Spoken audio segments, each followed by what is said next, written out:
Thank you for a provocative talk, Rosie. Really enjoyed it. Pam? It's really, really great stuff. I mean, consumer shopper journey mapping and tracking is such an important part of what we do every day. And I thought instead of talking, deeply about my commentary, a bit more about from this presentation as well as the scenes that led me to be very passionate. Having, it's really interesting having worked at Disney on the movie side of the business that we knew very clearly that, buzz or what people were saying about the movie's ratings were really important to the decision whether it was worth it to go to the movies anymore. And what's interesting, we found a bit of a negative correlation to critic reviews versus interest in going to the movie, because critic reviews were getting very narrow and not as, interesting to the majority of moviegoers. Now, it was clearly important to a very certain type of moviegoer, but what people were more and more interested in was what are the Rotten Tomato scores. And what we learned is the Rotten Tomato scores were being highly manipulated. I loved your little bot there, because we even found evidence, real evidence, that bots were being created to downvote movies. So there was a lot of manipulation that we had quantified the impact to our revenue. And so we had to take action, and we worked really hard with Fandango, who owns Rotten Tomatoes, to change how they collected movie ratings. And you can look at it in the press or Google it. They changed how you can do movie ratings, trying to verify that you actually went to the movies. And they actually even changed the critics' reviews, because what they learned is their critics that were verified were very narrow type of critic, and so they wanted more diversity, more women, more diverse backgrounds to provide those movie critics, and that changed as well. And so when I changed jobs to Pernod, and we market things like Absolute, Jameson, Malibu, my first week on the job was, are we going to join that Stop Hate for Profit boycott of Facebook because of all the hate that was happening on these social media platforms? And that was my first decision as the new CMO. And of course, we joined the boycott, and we actually boycotted more than just Facebook. It's prevalent on all social media. But I knew, having worked with this manipulation, that it was a never-ending quest. It was like a bit of a whack-a-mole, that there are, people whose mission it is to either manipulate the narrative or just into bad actors and individuals. So the thought and the idea there was, what can we do to be part of the solution? Much like we all have a role to play in cleaning up our environment. We all recycle. We all try to buy more efficient cars. Is there something we all can do to play a role to clean up our social environment? Because they're very important to how we live, especially in the pandemic. I mean, some of these social media platforms are lifelines for people, and they're very important to businesses. How we market on these platforms is so critical to our business performance. And what you may not know, a company like Facebook, it's not about the top 100 advertisers. It's sort of well known that maybe even less than 10% of the revenue comes from these big advertisers. It's the small, medium businesses. And so these boycotts are not going to solve the problem. It doesn't hurt enough, right, for them to make some changes. So a number of initiatives are at play. The Global Alliance for Responsible Media is working with the platforms to define hate, to work together across platforms to really address the situation. But our idea was, could we get the consumer involved? So Engage Responsibly, you can go to engageresponsibly.com, is an initiative that we're working with the ANA, GARM, the World Federation of Advertisers to build a consortium to engage consumers potentially on education and activation around taking action, and just helping with the millions of eyes that can help highlight and find hate as it maybe becomes more and more prevalent. And it's important to us, because if you're marketing on these platforms and you're it's a social companion. It's an influence. It looks like our brands are sponsoring this, and we're not. And so we're working really as an industry together. And Pernod's role in this was just to create technology, create a platform, and open source it, give it to the world to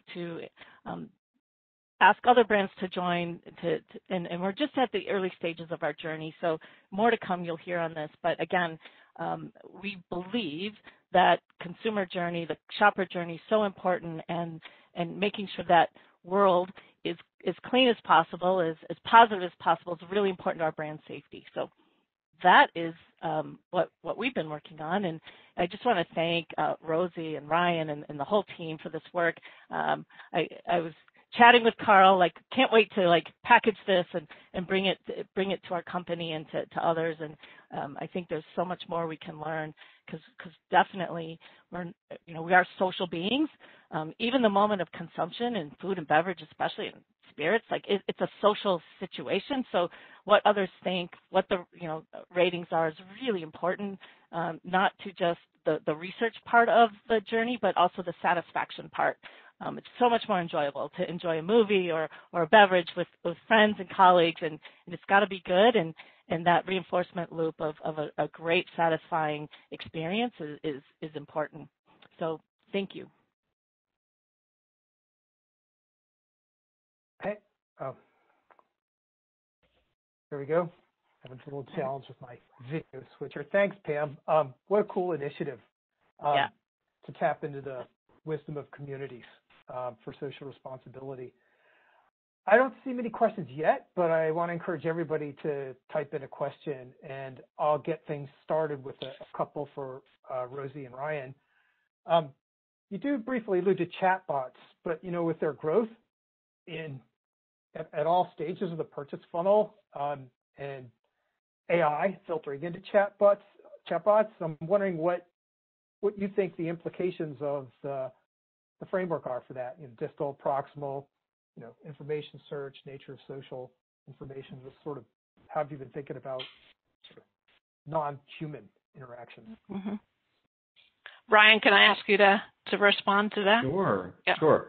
The way we touched on kind of non-human social influences in a couple of different ways in the paper, but kind of the headline approach is, to what extent are you thinking about these non-human interactors as people and treating them as such versus not? And as you kind of hint at in your question, it seems like we're going to be increasingly treating these as other people and treating them as social influences as their interactions become more human-like. And so, in a chatbot situation, there's always this question of, do you tip your hand to the consumer and let them know that, no, you're interacting with technology here, we don't want to creep you out? Or do you lean towards actually trying to make it seem like another human's interaction and reap the benefits and potential costs of getting found out on that side later? The extent to which people will receive that information as if it came from a person, but then also all of the observation side of that too. Am I going to be willing to express my true intentions more clearly to a machine because I don't feel that social threat of being judged for my preferences? And so might there be advantages too from this social influence of distancing and using technology as kind of an intermediary and in a less judgmental way, perhaps? Rosie, I don't know if you had additional thoughts you wanted to add. I just had the experience the other day with a chat bot when I thought it was a real person and then recognized it wasn't, and how annoyed I was because it adds another step to the process. So I think that's what, big picture we would say based on our paper about the extent to which people, consumers will see these technologies as people. So another question, as editors, we would have loved to have had the space to allow authors to respond to the comments, because the comments developed so well upon the initial papers. And having looked at what Pam is doing, I'm wondering if both of you have thoughts on that and how you might react to it in terms of social journey.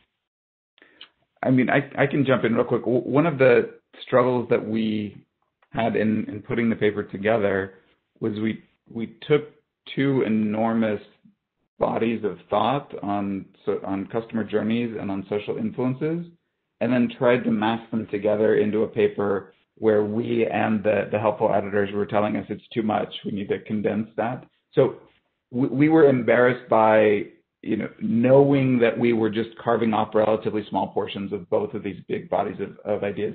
So we really appreciated, the ability of a commentator to come in and say, what you've got is okay, but there's other stuff also around the edges here. And so we fully acknowledge that. So we hope that readers will take it as kind of a package of ideas and saying that, this one paper cannot cover everything important about either of these two ideas, let alone both of them together. And so here's a fresh additional perspective to look at it. So yeah, we were grateful for this as kind of a package of ideas where there was additional exploration that was happening outside of what we were able to cover in the space that we had. So we were grateful for what Pam had to say as well. Mm-hmm. And what I found was interesting with the commentary is, if you think about a consumer's purchase of Coca-Cola and you go to their Facebook page and you're interacting with people, the thought that consumers are saying hateful things to each other in that environment it seems crazy, and it happens. But in other categories like media, politics, these interest groups where a lot of this, potential for strife and hate, that's really interesting. And so, to Ryan's point, if we had more room and thought about, could expand on different product categories, some of this commentary I think has a lot of important insights for that. Just quickly, one of the things we're thinking about now is in this environment, brands cannot be silent, and this whole idea of sort of being a bit more politically active and having a point of view and taking a stand, really puts us in a position to attract more haters and lovers, and being silent actually is also a point of view, which is also attracting haters and lovers. So we're going to find ourselves more and more in that environment of these negative and positive associations, and how we navigate it. I will say we're recruiting a lot more in our corporate comms crisis management teams than ever before. I mean, we've all experienced that inside of our own kind of social circles outside of consumption, where the neutral ground seems to be eroding, where, you need to take a stand on politics within your family or on environmental issues within your work group. Brands may be able to avoid that for longer than we can as individuals, but no, I mean, you need to kind of take a stand on where you are. And a lot of that is based on defining everything through a social lens now. Now we see brands as kind of, part of this larger structure, and so they need to be a part of these social conversations too. There's just less and less option to opt out of that. That's right. It's really interesting hearing sort of about social influence and the impact on consumers. I'm kind of wondering also the impact on firms. And as a very small example, imagine a firm has certification. Putting on my economist hat, will they then raise prices? How will they promote this? So when we think about, some of the firm side issues, what are the implications of your program in particular? And then flipping it over to Ryan and Rosie, like what should companies be doing? It's really interesting. I think I'm more worried about, frankly, the demise of these social platforms, because people start opting out. We all have that friend who's like, I'm off Facebook, right?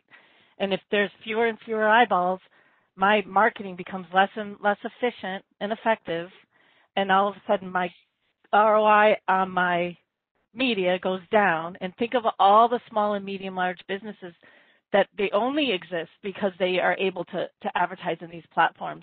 And so I actually think it has a longer term GDP effect, frankly, that we have to keep these environments healthy and working.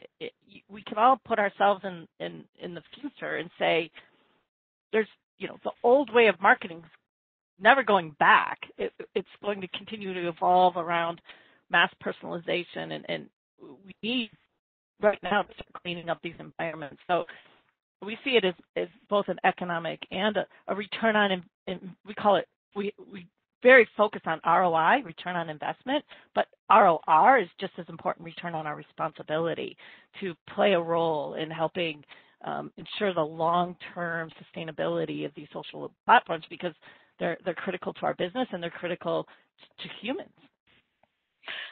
Can I ask you a question, Pam? Sure. So think about, say, Twitter. So I'm not on Twitter, but I kind of follow some folks. But that seems like a place where people want to fight and argue. Do you see it that way, or maybe I'm just projecting something on there? And so maybe like Twitter is not the right way for brands to really get their message across, but other platforms that are cleaner, more safe, et cetera, would be better. Yeah, I do think there are differences across platforms. There are differences in their policies and how they're handling this as well. So you definitely, and what we want to do is GARM is actually working on, some sort of a audit type thing so that marketers are able to decide how they want to invest their money, right? What they want to. There are whole brands right now that are 100% off Facebook because they don't feel they've gone far enough. But you're right, like Pinterest, their role is, much more about inspiration, and you're not going to see a lot of hate stuff going on there. Twitter is about, surfacing the dialogue and having all voices heard. I think what we're talking about is whether it's manipulation or just the inability of these platforms to kind of clean up the very obvious stuff that happens. There's just different approaches to what they're doing. And GARM and the industry is working with those platforms to get some standardization. And all I'm saying is, having my experience, it's a whack-a-mole that you take a page down, they're going to show up somewhere else, either as a new name in the platform or across a different platform. And so I think we all have a role to play. But you're right. We will, based on the company's corporate purpose and values, will decide whether or not to continue to invest your marketing dollars in platforms that maybe are or are not taking a stand or taking action to fix the issue. It's a brand safety issue. So I'm going to pause here for audience questions.